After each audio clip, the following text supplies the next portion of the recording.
Welcome to Class 3 of Hebrew Exegesis, BRITE Old Testament 506. Today we're going to be looking at the topics of genre as well as Hebrew spelling tips. We're going to spend the majority of our lecture, though, talking about genre as it impacts exegesis. So let's dive in. What do we mean when we say genre? Genre is defined by Webster's as a category of composition characterized by similarities in form, style, and subject matter. This is what we're talking about when we address genre in the Hebrew text. What are the different types of form, the different types of style, or the different subject matters that we encounter in the Old Testament? For example, what is the difference between the writing style or the writing form or even the subject of the book of Ezra, which is primarily a historical account, and the book of Proverbs, which is poetic and, of course, full of proverbs? Even within the book of Proverbs, there are different styles or different forms of Proverbs, as we will see when we look at some Proverbs later in the semester. Even when we talk about a particular book, though, we talk about different genres within that book. For example, what is the difference between the writing style of 1 Samuel 1, which is a historical account, and 1 Samuel 2, which is a song by Hannah after she realizes that her prayer will be answered? That would fall into the genre of psalm or song or even prayer.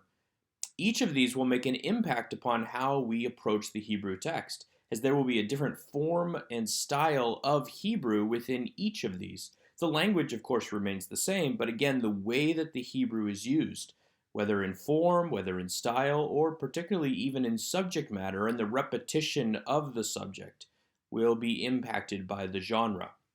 Thus, it is important for us to identify what the genre is of a particular text as we begin the process of exegesis. In some ways, this is a behind the text sort of issue, similar to authorship or the place that a book is written, and yet at the same time it directly impacts what is in the text, as the genre itself will often define how the author approaches his subject matter in form, in style, even in vocabulary, and in the structure of the actual passage. So we have to consider what are the different types of genre, keeping in mind that a genre itself really means type, but what are the types of genre that we find in the Old Testament text? We're going to look at several of them in this lecture. When we talk about Old Testament genre, we place all of the genres into two major categories: prose and poetry. Prose has many other subgenres. Poetry has its own set of subgenres. There are major differences between prose and poetry, as we will see. Prose tends to be what we're typically used to when we think of Old Testament, not so much a poetic, but simply a telling of a particular story. A lot of vayiktolz as the story is carried along, or a lot of imperatives depending upon who the audience is and what exactly is being addressed. Even within prose, we have the subcategories of legal texts that are dealing with the law, regulatory, dealing with, for instance, the regulations of offering sacrifices or how the tabernacle is supposed to be built, narrative, which simply is indicating what's going on as a narrator fills in the gaps for us, history, indicating what took place, telling us a story, letters that are being written from one party to another. Although we typically think of letters as New Testament forms, there are several letters in the Old Testament. Treaties and covenants play a large part of the Old Testament and have their own distinct genre. Genealogies, which most people skip, but also carry great value within the Old Testament. And of course, prayers, although many of the prayers of the Old Testament are also poetic, as we will see. These particular genres all have their distinct style and form and distinct subject matter. Even though they follow the general genre of prose, they are different from one another, and especially different from poetry. Even poetry has its own set of subgenres in the Old Testament. For instance, there's epic poetry, such as the book of Job, Proverbs, obviously found in the book of Proverbs, Psalms, and I've placed an asterisk next to Psalms here to remind us that there are multiple genres and subgenres of Psalms. Prayers, which again can resemble Psalms, but also can have their own distinct genre. riddles and limericks, and even mnemonic devices that might use a poetic device in order to allow better memory of a particular story. Thus, a mnemonic device may be both a narrative in telling a story, but also poetic in its approach. A debated genre of the Old Testament is prophecy. Prophecy is not debated as a genre in terms of whether or not there are different types of prophecy, as there clearly are. The question that is debated is prophecy prose or poetic? Some have suggested that prophecy is actually poetic prose, because in some cases it follows prose, in some cases it follows poetry, and in some cases it seems to be a marrying of the two. And yet, even within prophecy, we have apocalyptic prophecy and we have prophecy that is prophetically apocalyptic. And I will explain the difference between those two in just a moment. Prophecy may also be forthtelling or foretelling, and again, I will explain those in just a moment. What's important to understand is that prophecy, linguistically and in terms of literature, may follow prose or poetry, and is not really a third distinct form in terms of the text itself, but the subject matter will set prophecy apart from poetry or from prose. We are now going to take a look at the three major genres of the Old Testament in greater detail, keeping in mind that we have really just two literary genres, poetry and prose. Prophecy, because it is so difficult to put in either poetry or prose, is set off by itself as a third subject genre, but not necessarily a literary genre. Within the prose genre, we have the legal subgenre. For example, we have here in Exodus chapter 21, verse 28, a law concerning what to do about a bull that has gored somebody to death. There are other laws in Exodus chapter 21 related to what to do with a bull that has been in the habit of goring people to death, but this here appears to be the first time that the bull has actually done this. The bull, it says, is to be stoned to death. Literally in the Hebrew text, the bull shall surely be stoned to death. This is a use of the infinitive absolute used emphatically with an imperfect. Shall be stoned or surely will be stoned to death. And its meat must not be eaten. A prohibition here, a permanent prohibition, remembering that permanent prohibitions within legal texts are formed by lo with the imperfect, whereas something that should not be done now or in the near future is al plus the imperfect. The verse ends by telling us that the owner of the bull will not be held responsible, although literally in the Hebrew text it says that the owner of the bull will be innocent. But this is a legal text, a law, and its use of the infinitive absolute and its use of the prohibitions or the commands sets this particular subgenre apart from the other subgenres of prose. The regulatory subgenre is very similar to the legal subgenre, except that legal texts are often filled with prohibitions, whereas regulatory texts have a lot of commands as to what is to be done according to the regulations, perhaps for offering sacrifices, or here in Exodus chapter 27, creating the tabernacle. While this is imperatival in force, the form is not actually an imperative. Instead, there is a great use of the vukatal form, a katal perfect with a vav consecutive. Thus here it says, make a grading for it. This is not an imperative. This is va'asiya, vav plus the perfect 2ms form of asa, to make. It again is imperatival in force, but because it is a regulatory text, it simply uses the perfect form. This sets it apart from legal, which makes a great use of the imperfects with the negation. The narrative subgenre is simply narrative. It tells us what happened, or it tells us what is happening. Think of it as a narrator narrating the story. This makes great use of the narrative form, the vayiktol, which is why the vayiktol is often called the narrative form, because it so often shows up in narratives. Here in Exodus chapter 10, the narrator is simply telling us what Moses did and that it resulted in the coming of the locusts. It's simply telling us general details about what is or did or will happen. History could almost be considered part of the narrative subgenre, although there are times when the history is the recount of someone to someone else. For instance, here in Deuteronomy chapter 3, Moses is recounting the history of Israel to Israel. And so he uses a lot of first person forms. Our hands, we struck them down. This sets it slightly apart from the narrative in that Moses still uses a viac tol form at the beginning of verse 3, but this is not simply an impersonal narrator telling us the story. This is Moses repeating the history of Israel. Much of the Old Testament, in the first 11 books, from Genesis up through Nehemiah, is full of narrative and history. So we see these common forms over and over and over again in those first 11 books, and sometimes gives us the impression that all of the Old Testament falls into this subgenre, which is clearly not the case. Another genre of the Old Testament is letter. Letters are often sent between various parties in the Old Testament. Here, for example, we have a letter in Ezra chapter 4 written by the enemies of Israel to King Artaxerxes in Susa in Persia. This particular letter is probably a bad example to have chosen. I chose it because in English it clearly shows the addressee, which is King Artaxerxes, as well as the sender, the servants in the Trans-Euphrates area, again, enemies of Israel.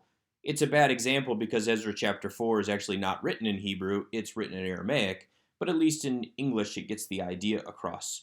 You can see the message of the letter that's being delivered, as well as the various parts of a letter.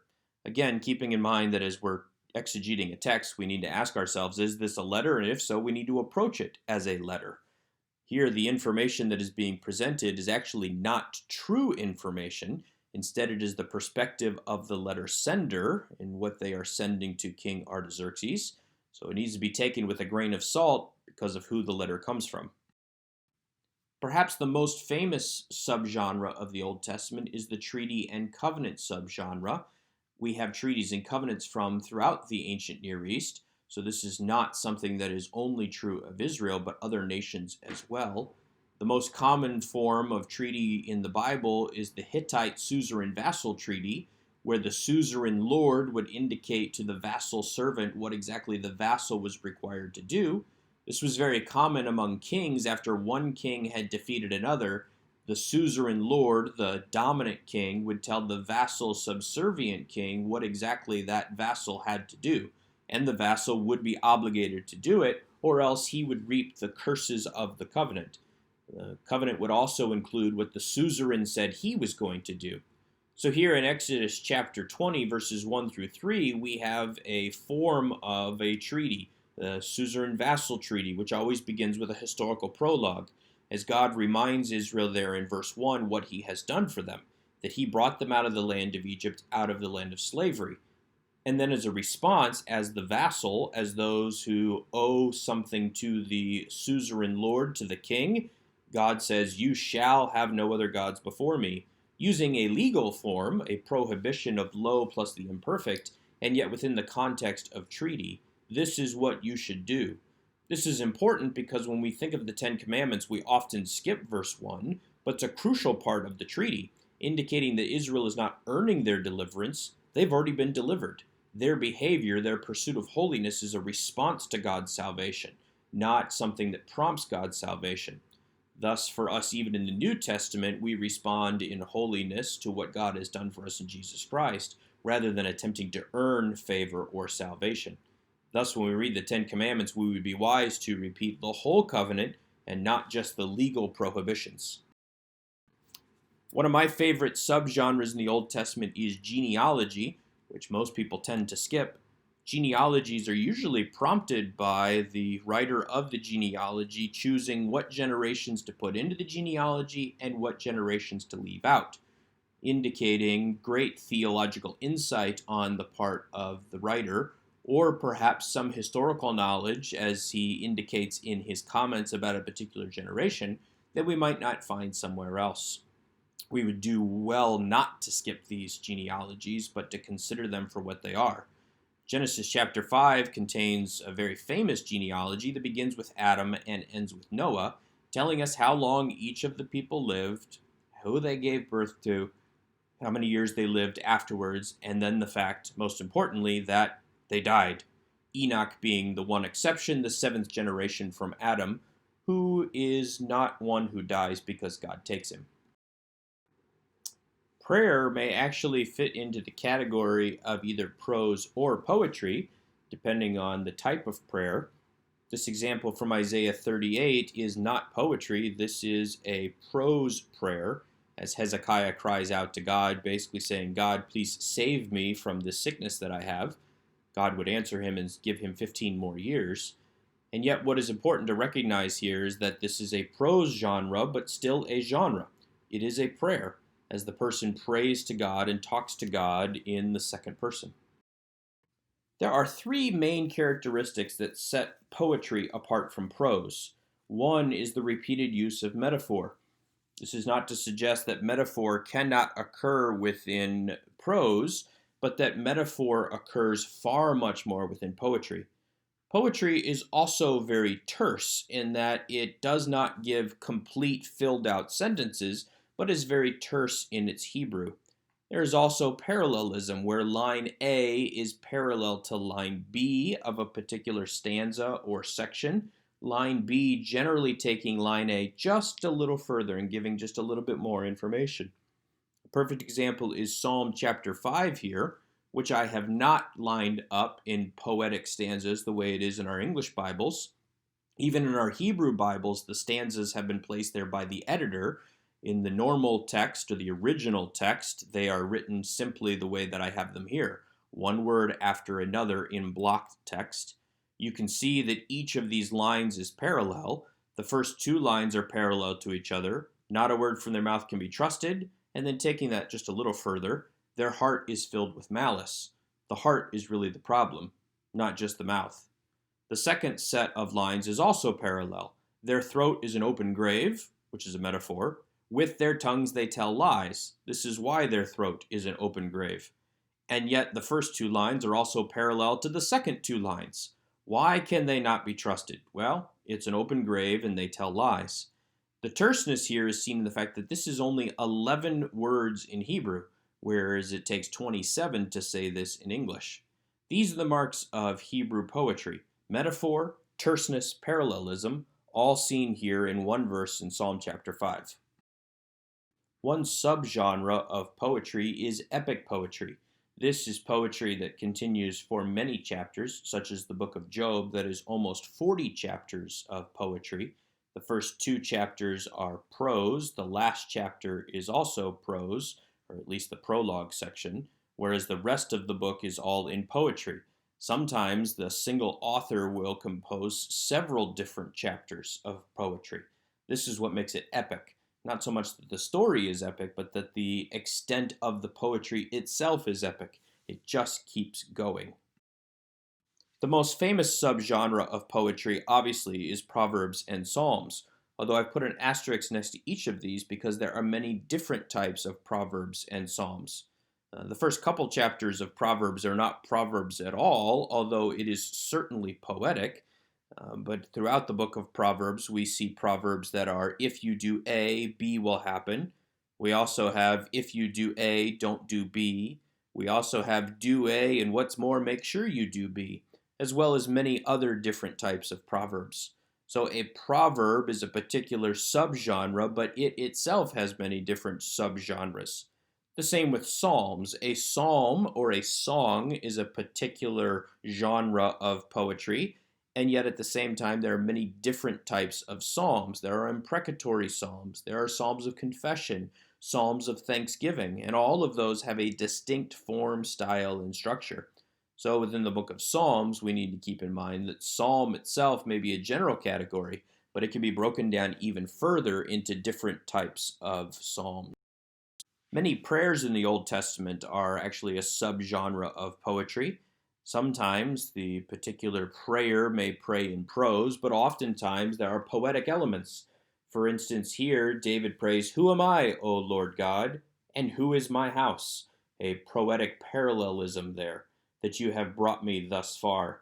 David's prayer is very poetic. It is actually a psalm that David has written for the occasion of God promising in 2 Samuel chapter 7 to be great to David and to make a great house out of David, and that David would sit on the throne forever. and that one of his descendants, at least, would sit on the throne forever, although also promising to discipline the king should he stray from God. David responds then with this poem, this psalm, has many poetic elements, and yet at the same time, David could have just as easily prayed in prose. But in this particular instance, he does not. Thus, as we're looking at a prayer in the Old Testament, we need to identify what genre are we working with. Are we working with prose or are we working with poetry? The subgenre of riddle or limerick is a poetic element that we find in the Old Testament, although generally not a very long passage. Thus, in Judges chapter 14, we have a riddle: what is sweeter than honey, what is stronger than a lion? Although that's actually the answer to the riddle, not the riddle itself. 1 Samuel 18 is a limerick. Saul has struck down his thousands and David his tens of thousands. Again, these are both poetic elements that we find in the Old Testament. Riddles and limericks, they are not quite different from each other. They're very similar, and yet they do occur many times throughout the Old Testament within prose passages. So we need to be careful as we're translating and as we're exegeting to remember that these riddles and limericks are not themselves prose, but are part of the poetry. The last example of poetry that I am going to mention are mnemonic devices. These often use parallelism in order to allow their content to be remembered more easily. For instance, Genesis 1:27, God created man in his image. In the image of God he created him. Male and female he created them. There is certainly a parallel nature to this passage, a poetic nature to this verse, so as to allow this to stay fixed in somebody's mind. And it is repeated throughout the book of Genesis in several cases where God created man in his image, male and female. So this allows this particular passage to be remembered because it repeats so well in one's mind, although there is no use of metaphor or terseness here, indicating that we don't really have a poem as much as a mnemonic device, which uses elements of poetry in order to allow it to be remembered. So we don't really have prose, we have more poetry, but really it's somewhere in between. It is an element that could have been repeated in prose, but was instead put into poetry for memory purposes. Let's turn now to the topic of prophecy. Again, remembering that prophecy may be prose, or it may be poetic, or it may be a combination of the two. But even within prophecy, there are different types of prophecy. One subgenre of prophecy in the Old Testament is apocalyptic literature. This is prophetic in nature in that it looks forward to the future, but in many ways it's not even looking forward to the future of this world. It's looking to the creation of a new world, the new heavens and the new earth. In many ways, what Daniel is longing for apply not only to the advent of Jesus Christ and the church age, but also to the age yet to come, the age that we long for in eternity. It's almost as though Daniel's suffering and the suffering of God's people during the era of apocalyptic literature has gotten so bad that they've given up on this world and instead find their hope in a future world, a world that is often communicated to them by an angel, as is the case here in Daniel chapter 14. On the other hand, passages which are prophetically apocalyptic have many of those elements of apocalypticism, with the bizarre imagery and such, and yet they have not given up on this world, even if they're looking forward to a distant time of the future in this world. For instance, Zechariah is looking ahead some 400 years to the time of Christ and beyond, and yet he's not really looking beyond this world. He's looking very much in this world, even if there are angels that come and communicate with him. Thus, this is a stepping stone towards apocalypticism, but is still within the realm of prophecy, that which is prophetically apocalyptic, looking forward to the end, not of time, but the end of the current suffering of God's people. Prophecy in the Old Testament is not just foretelling, it may be forthtelling, which is a term that is often used about a prophet speaking about the current circumstances in Israel. Here in Hosea chapter 10, the prophet Hosea is talking about the current circumstances. Samaria is currently trembling, its people are mourning, and yet in the same time he is foretelling, talking about the future. The thing itself shall be carried to the Assyrians as tribute to the great king. Ephraim shall be put to shame. Israel shall be ashamed of his idol. Both foretelling and forthtelling take place within the prophets, sometimes, as here in Hosea, within the same passage, as the prophets address either their current situation or look to the future. Well, this brings to an end our survey of Hebrew genres of the Old Testament. We have two major genres, prose and poetry, and then a third based upon subject matter, prophecy, which does not fit well into prose or poetry universally because it fits well into both categories, prose and poetry. Prose is just general indication of what took place, whether it be history or narrative, but also those legal and regulatory texts. This is what you shall do, this is what you should not do. Chisholm spends a great deal of time within our book talking about the category of prose, although he narrows down upon narrative, oftentimes distinguished by a conflict and a climax and a resolution of the climax, and yet at the same time recognizing that there are other subgenres of prose besides narrative and history. Poetry are those texts that are set apart specifically by metaphor and parallelism and terseness, keeping in mind that simply because the editor of the Hebrew Bible that we use set apart something as prose or set it apart as poetry does not mean that that's how it was indicated in the original text. Those divisions have been added in by the editor. However, as we read and translate and study, we need to keep in mind that this is a poem that we are looking at, and we need to approach it then with an eye out for metaphor rather than taking something literally, but also understanding that poetry has a distinct form from prose, not so much using the viactols again and again unless they're used as jussives and commands.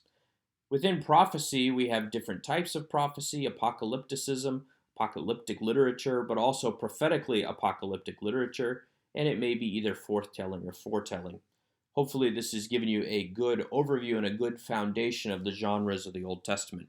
With that, let's move on to Hebrew spelling. Our Hebrew lesson today will be fairly short because we spent so much time talking about genre. I really just want to talk about the differences that we see in Hebrew spelling in the Old Testament. We've already talked about pausal forms. That is that a segelit, for instance, with a segol may lengthen to a kametz, usually marked with a metheg, when it is in pausal form, generally before an atnak or a sof pasuk, and is marked with a saluk underneath the aleph here. Typically the word is eretz, but instead we have haaretz, that A-class vowel instead of the E-class vowel, slowing down before we get to the end of the word, pausal form. We also have plene versus defective. Plene means that the word is written complete, the way it's supposed to be written. For instance, to wrote.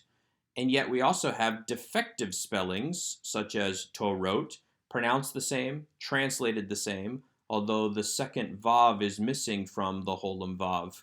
There seems to be a pattern within the Old Testament of preferring the plene spelling as the language develops and moves along. There seem to be more defective spellings in the early parts of the Old Testament than there are in the latter, but we need to be aware that the word may not always look the way we think it should look because it may be spelled defectively, missing that helping consonant. Here a holem, but occasionally other helping consonants that have dropped out, leaving simply remnants of the vowel, in this case the holem over the resh in the second example. We also have an interesting spelling form in the Hebrew text of the paragogic nun. This is a nun that shows up at the end of the word unexpectedly. It is only found in imperfects and jussives. For instance, we have tishma'un and likotun, you will hear and you will gather. Instead of tishma'u and likotu, we have the paragogic nun that has been added to the end of the word. Sometimes this is called the energic form because it was thought to emphasize something. In this particular case, though, it is not energic, it's simply paragogic. In fact, there appear to be very few examples where it is clearly energic or emphatic. It doesn't change the translation any, simply the spelling. We also have a paragogic he in addition to the paragogic nun. This is found only on imperatives. For instance, here we have shikva with the kametz he at the end, the he being the volative or the paragogic he. It's called the volative because it only shows up on imperatives, although occasionally it does show up on cohortatives, which is a first-person imperfect form. In many grammars, the cohortative ending of comets he is not referred to as the paragogic he. In fact, it's differentiated from that. In others, it is, so it's up to you how you understand it. But keeping in mind that you will see this he on the end of imperatives or on the end of first-person imperfects used as cohortatives.